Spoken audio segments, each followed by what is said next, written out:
Hi there, welcome back. In today's session, we are going to see Introduction to R programming. Let me quickly take back to you what we have seen in the earlier session. We had three parts on Introduction to Data Science. We saw what data science was, and we saw the difference between data and information with some classical examples. We saw who was a data scientist, what was his role, and we also justified the fact why we require data science. Then we saw the different types of data the data science actually deals with, which was actually structured data, unstructured data, and semi-structured data. And we saw opportunities for data scientists and what kind of salaries the data scientists are offered in the today's job market. We also saw which were the major industries who were hiring data scientists, and name of some companies who were hiring data scientists, and what was the actual intention of learning and data science. So these were the agendas which we had learned so far. If you have not watched these earlier sessions, please go and watch what Introduction to Data Science Part 1, Part 2, and Part 3. From today's session, we are going to actually start learning data science in depth. We are going to introduce to you what is called as R programming. So now, what is R programming? We know what programming is. Programming is actually the art of writing a program. So R is also a programming language, and it is programming language and environment commonly used in three things. It is basically used for statistical computing, it is used for data analytics, and it is used for scientific research. Now observe, R is a programming language and an environment. There are two things in this. You have a programming language as well as an environment. The environment actually helps you to write R programs and get you the results. That environment is actually called as an R studio. Now where exactly we use R programming language? We use it in statistical computing. So what is a statistical computing? In simple terms, it is an interface between statistics and computer science. So we make use of computer programming languages to perform certain operations, statistical operations to be very precise and get output on the same. We use it for data analytics. I have told you this before in data science classes, where data analytics is nothing but analysis of the raw data and getting me the meaningful information.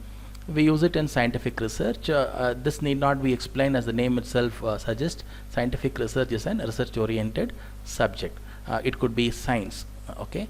Now it is actually used by Google, Facebook, Bank of America, etc. Now R is predominantly used by Google, Facebook, and Bank of America.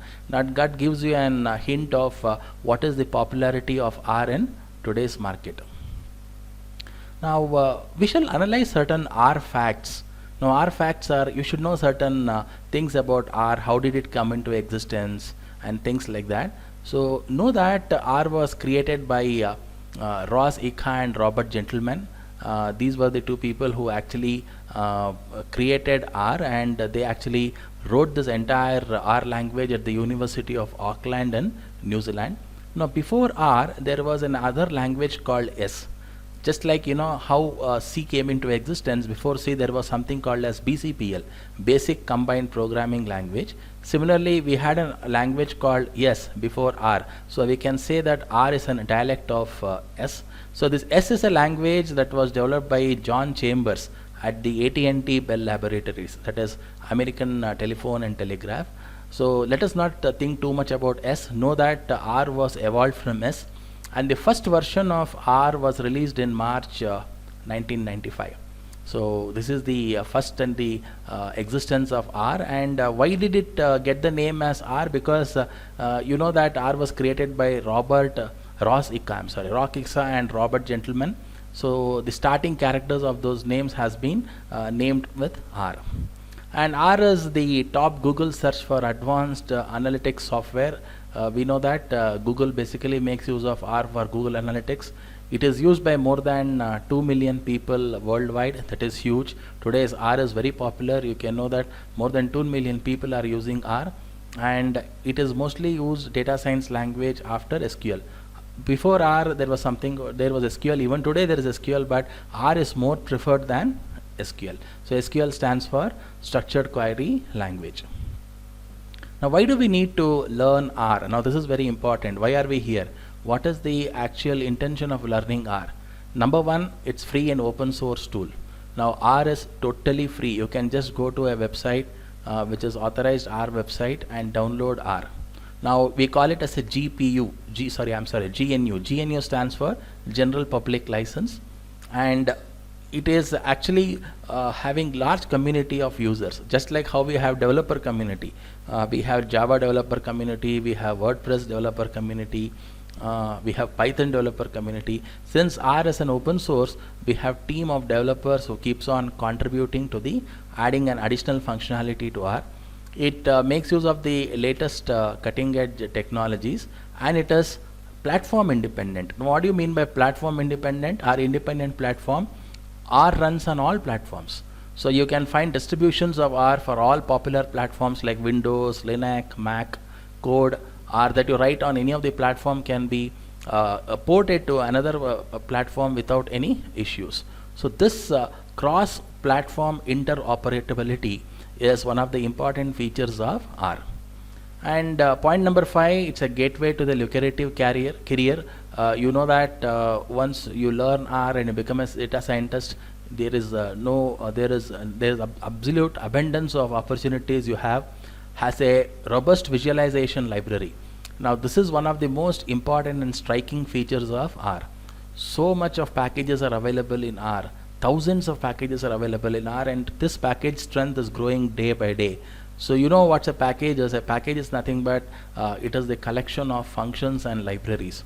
So each and every function performs certain operations. So the moment the number of packages and functions increases, so you are actually enhancing the functionality of the R as a whole. So it has a robust visualization library. In the next slide, I'm going to show you how this library has grown over the years, right from the inception of R. And it is a go-to language for stats and data science. Yes, today when we think of stats and data science, the number one language what we think is R. So there are other languages like Python, SPSS and so on, but R stands in the forefront.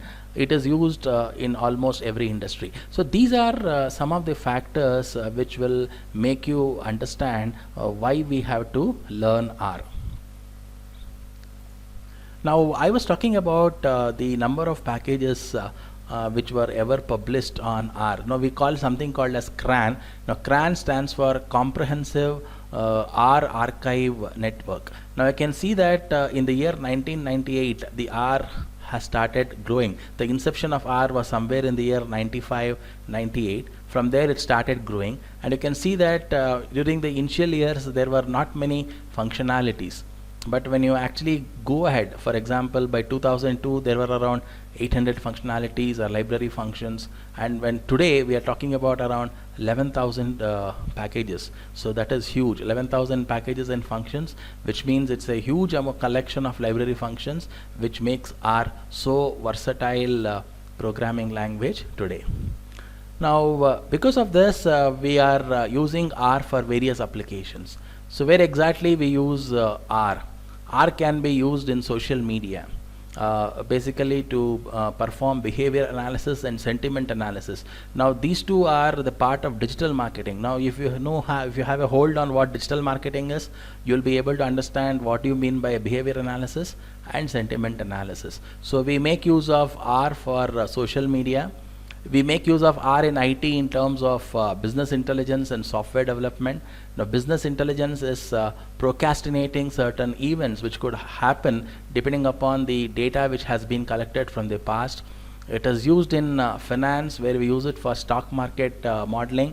So you must have seen news channels which shows the very graphs of stock market in terms of BSE Sensex, NASSCOM and things like that. So those are basically part of that could be programmed in R. So whenever you see such graphs, immediately remember that the background engine which is running is R, and the person doing that is a data scientist. It is used in fraud detection. Very important, because the finance basically is the most crucial sector in any country. So naturally there will be a lot of fraud, and we use R to basically detect fraud.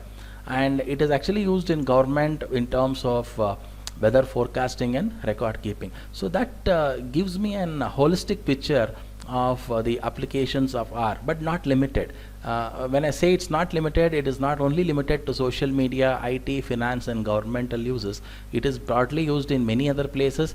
But these are the four segments I thought would be much more meaningful when I actually present you with the applications of R. Now, every programming languages would have certain advantages and disadvantages, and R is not a, R is also having certain advantages and disadvantages. So we'll call that as benefits and limitations. By now, you would have actually weighed what are the benefits of R. So you know that R has got powerful graphics because it helps you to draw different kind of plots. So in the coming sessions, you will know how to draw a bar graph, a pie graph, a box plot, which is very important, a sector graph. So different kinds of graphs could be drawn using R. It is used for machine learning operations, whether it is supervised learning or unsupervised learning. We'll talk about regression, and we'll talk about clustering. It has got array of packages that you have already seen that in the form of graph. How much of packages are there in R? It is too high, and it has got wide spectrum of packages and cross compatibility, which means that the programs written in one operating system can easily be ported to the another operating system. So these are some of the benefits of R, but there are certain limitations.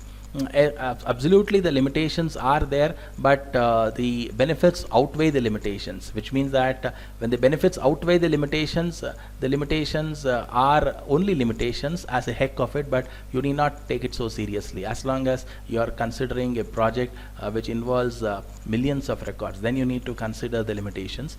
So in this case, R is pretty slow. When I mean slow, it is not slow for small amount of records. Maybe when you are talking of record size of 1 million or 2 million, probably somewhere down the line, the processing speed may slow down. That is where Python is considered over R.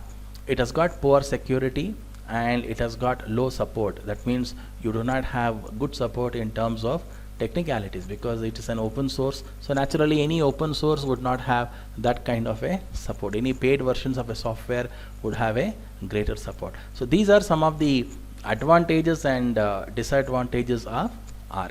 So in the next session, what we are going to do is we are going to show you how to install R and start working in the R Studio. Okay, now take care, and thank you for watching this session. I'll see you back in the next session. Bye bye.